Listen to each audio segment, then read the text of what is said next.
This is actually a very, very good question. Okay. Hey guys, I'm in Colorado at my in law's ranch, so just wanted to mix it up a little bit with regards to environment.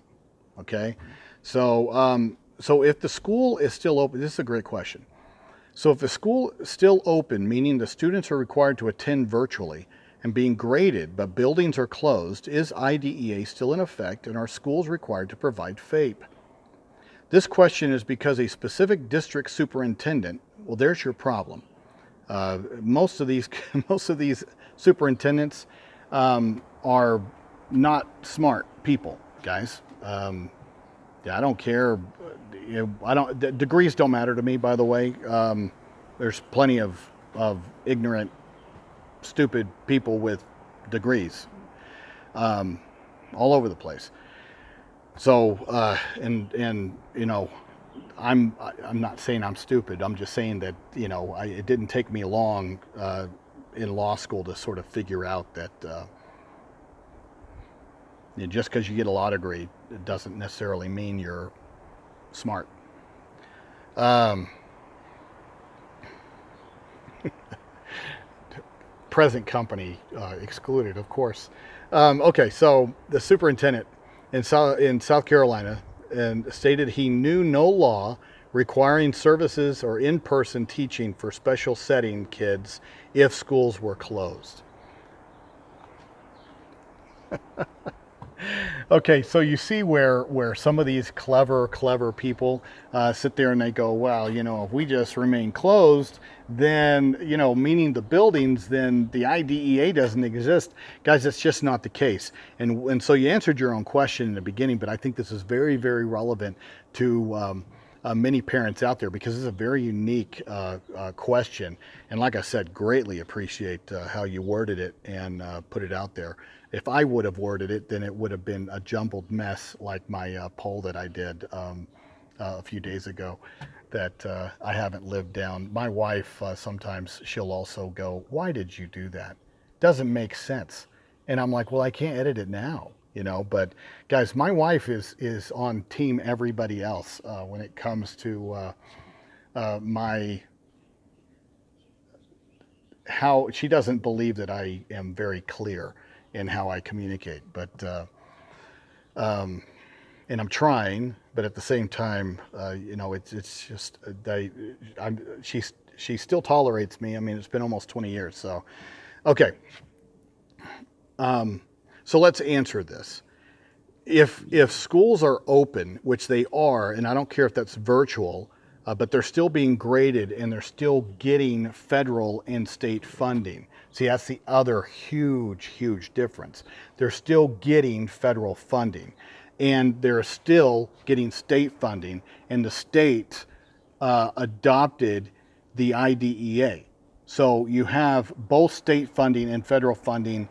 Now, if your school system and this smart-ass superintendent wanted to get rid of all state funding and federal funding and just go with local funds, or maybe start tuition, that would be called a private school, and then he wouldn't have to do these things. But if he's getting governmental funding, then the schools are open and they're following these mandates. And if they're following the grading mandates, then yes, schools are open. The physical location of the school may not be open, and even outside of COVID, guys, that happens. Hell, sometimes I know that in a certain public school, that let's say they had a fire. Well, they couldn't use that school anymore, and they had to sit there and use I think outdoor air. They had to use bring in trailers. They had to sit there and divide some students up for temporary solutions on a rotational basis until they could figure this out. Now, was the school closed? Well, yeah, the school was closed. It was fire damaged. But did it mean that the school itself was no longer operating? No. That's ridiculous. So in this particular situation, the same thing. So much of the answer is tied into the money. Are they still cashing the check? CARES Act, for example. the federal funding that comes with the IDEA. And let me go ahead and add this because I think it's a good time to also clarify this. Guys, I get so sick and tired of everybody sitting there, talking about, and this is mainly school administrators, complaining that the federal government is making them comply with IDEA law, when it won't fund IDEA, past a certain point. Well, yes. Do I agree that the federal government is not funding it as it is noted in the law? Yeah, absolutely. But special education funding is a privilege. Okay, it's not. They didn't. 504, for example, comes with no funding. It is just something that the schools have to do. It's a civil right. It's a civil rights act. It just means that, hey, historically, you school system, you government school system, you educators, and I'm not saying that this I'm talking about historically. So many educators and administrators weren't around when all this was going on, but it's still occurring, guys. This how we view our special education students, our disabled students, it's still going on. All right, so these laws are absolutely needed, absolutely needed. And we haven't somehow progressed past, this stupidity that goes on around us. We're seeing it purely active now with regards to making decisions that do not benefit the most vulnerable students. It benefits the majority, it benefits the majority and it also benefits the teachers unions, by going virtual only right now. It also is a convenience, administrative convenience, because of just the pain in the ass logistics, especially in the bigger school systems, and the sheer cost of busing on alternate days and things like that. How do I know that? Guys, I'm in the know. I know what is going on with regards to some of these decisions being made, and they're not being made because of safety. They're being made because of costs. And that's why a lot of these big schools are going virtual only, is because of the sheer cost of busing and the logistics involved in alternating, and also the numbers within the school, and this distancing, and then the possibility, just the sheer possibility and the reality that somebody is going to go out and have their child tested and then have their child show up positive, either with an antibody test, which seems to be the most common one, and have it shown up as a positive asymptomatic situation, and have that shut down a classroom for 14 days. So I understand the impossibility in some of these decisions. Doesn't mean that they've thought through this issue to where they're servicing our kids, all of our kids, or even thinking about our special education kids. And just saying, well, we're going to do virtual only, and then we'll just deal with the fallout, when it's necessary. If the parents assert their children's rights, they do a cost analysis, guys. And so if they are in a school system that, let's say, has 1,500 or 2,000 IEP identified children, and they even have, let's say, 25 parents assert their children's rights, and let's say go out and get an attorney, then guys, they're coming out on the back end like a bandit, because 28 parents or 25 parents, as opposed to 1,500 or 12,000 or 2,000 that have just sort of sucked it up and taken it.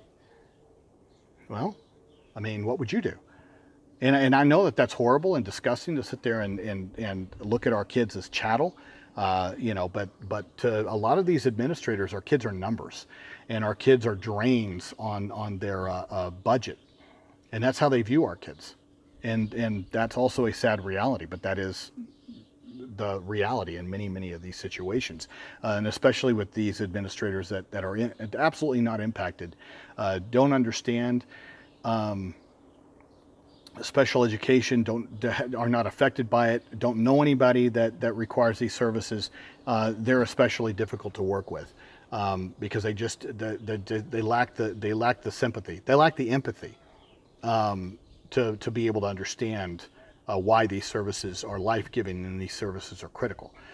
Okay, so these are some of those decisions. So when you're dealing with these type of governmental decisions, then the federal funding is there for that reason for special education as a supplement. It's only ever been intended as a supplement. And so there's been a lot of educators that I see out there and administrators that are like, we need to fully fund special education. Why? Why? Guys, this is a civil rights act. The fact that Congress was nice enough to sit there and say, look, we'll throw in some supplemental special education funding to help the schools out. It is not supposed to supplant or replace a fair and equitable spending for all of our kids. And in so many situations, I can't even tell you that they'll sit there, these schools, and rob Peter to pay Paul, to where they're taking and siphoning money out of special education supplemental funds. They're not even funding special education equitably, comparative to their precious neurotypical majority students, and especially the athletes. So what do? Because that's just the reality.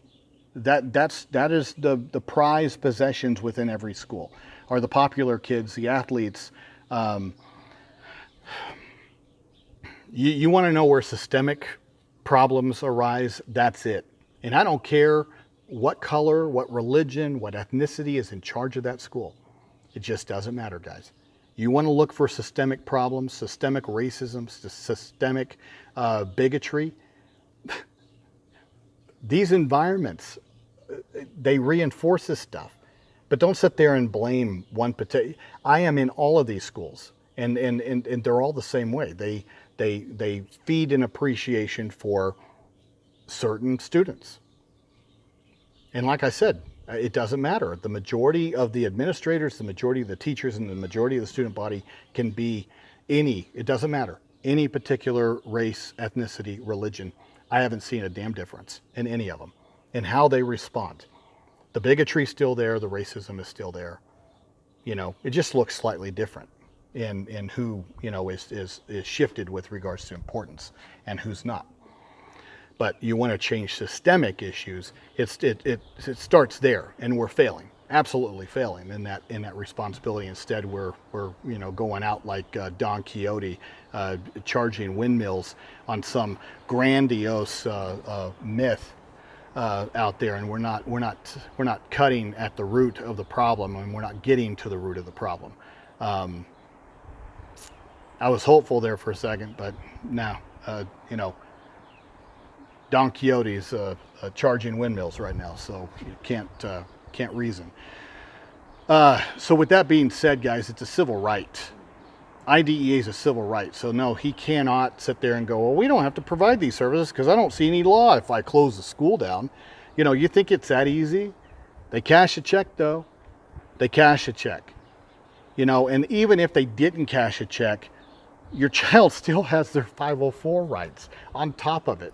And 504 doesn't come with any funding. And then on top of that, your child has their rights according to the Americans with Disabilities Act. So you got a threefold civil rights hammer to hammer these people with. But a lot of parents don't understand the magic and the power behind this stuff.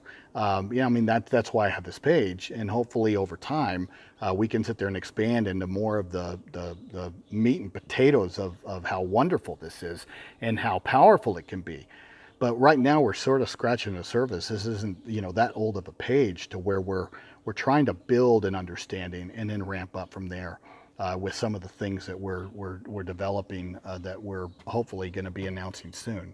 That parents would have a choice to access more of the advanced content.